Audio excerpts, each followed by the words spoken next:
दोस्तों, बारिश तो सबको पसंद होती है। जैसे ही गर्मी के बाद बारिश का मौसम आता है, इस तपती धरती को पानी की फुहार से ठंडा कर देता है। चारों तरफ हरियाली और खूबसूरती फैल जाती है, जिसे देखकर मन अपने आप प्रसन्न होने लगता है।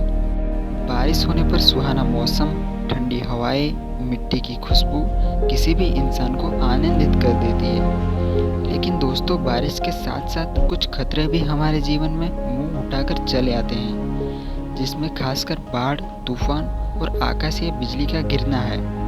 आंकड़ों की माने तो दुनिया भर में हर साल लगभग 24,000 लोग आसमानी बिजली की चपेट में आकर मारे जाते हैं।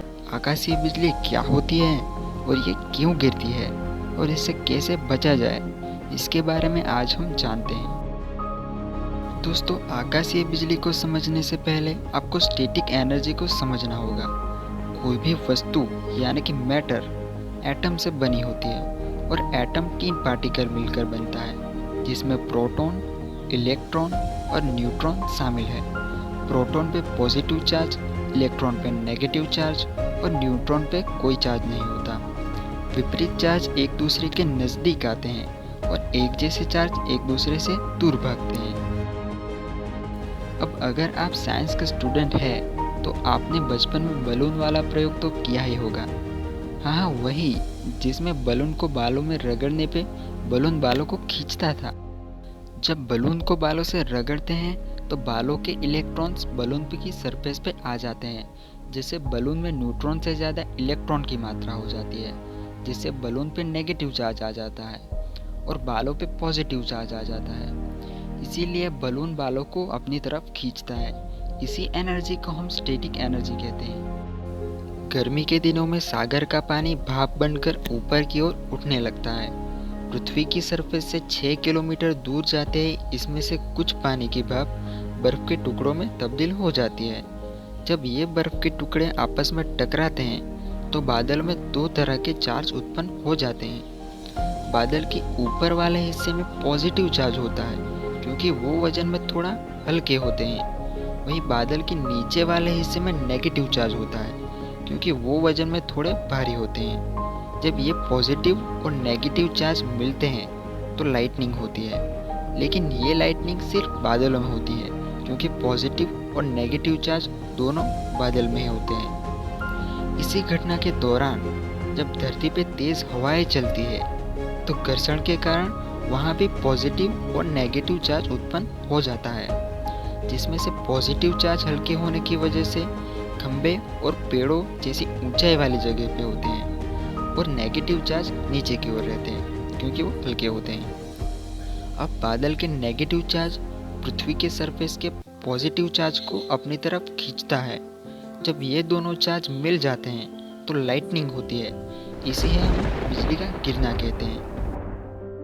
इस बिजली का तापमान लगभग 50,000 डिग्री सेल्सियस तक होता है, जिसकी वजह से ठंडी हवा के कण उत्तेजित होकर एक दूसरे से टकराने लगते हैं, जिससे भारी आवाज़ उत्पन्न होती है, जिसे हम लाइटनिंग स्ट्राइक्स या बिजली का कड़कना कहते हैं। ये उसी तरह होता है जिस तरह गर्म तवे पे ठंडा पानी डालने पे आवाज़ आती है। दोस्तों, आपने ज़रूर महसूस किया होगा कि जब बिजली गिरती है तो उसकी चमक पहले दिखाई देती है और उसकी आवाज़ थोड़ी देर से आती है। ऐसा इसीलिए होता है क्योंकि प्रकाश की गति लगभग 3 लाख मीटर प्रति सेकंड है और आवाज़ की गति लगभग 343 मीटर प्रति सेकंड है। इसीलिए आसमानी बिजली का प्रकाश हम तक जल्दी पहुंच जाता है। तो ऐसा नहीं है कि अगर किसी पर बिजली गिरी तो उसकी मौत तय है। ज़्यादातर लोग बिजली गिरने पर भी बच जाते हैं, क्योंकि आसमानी बिजली सिर्फ सेकंड के 1000वें भाग जितने समय के लिए ही होती है, लेकिन उसकी शक्ति बहुत ज़्यादा होती है, जिसकी वजह से वो भारी नुकसान करके जाती है। बिजली शरीर के जिस भाग से अंदर घुसती है और जिस भाग से बाहर निकलती है, वहाँ तक एक निशान छोड़ जाती है, जो एक टैटू की तरह दिखता है। उसे लिचटेनबर्ग फिगर कहा जाता है। अब बात वही है कि आखिर इस बिजली से बचा कैसे जाए। तो आंधी या तूफान आने पर टीवी, रेडियो और कंप्यूटर जैसे उपकरणों के स्विच ऑफ कर देने चाहिए। इस दौरान मोबाइल के इस्तेमाल से बचे रहना चाहिए। अगर आप खुले मैदान में हैं और आपके आसपास बिजली कड़क रही है तो हो सके तो घर में छुपने की कोशिश करें।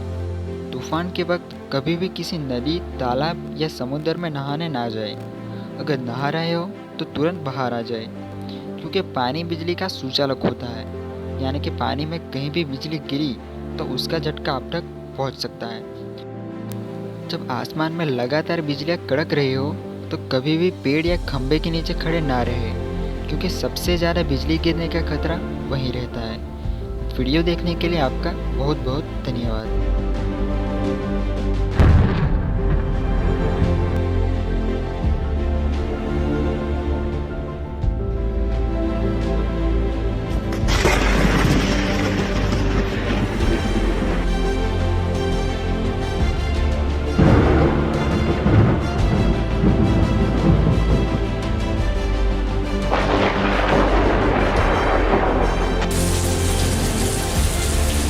Watch this tree, it'll start getting real windy in just a second.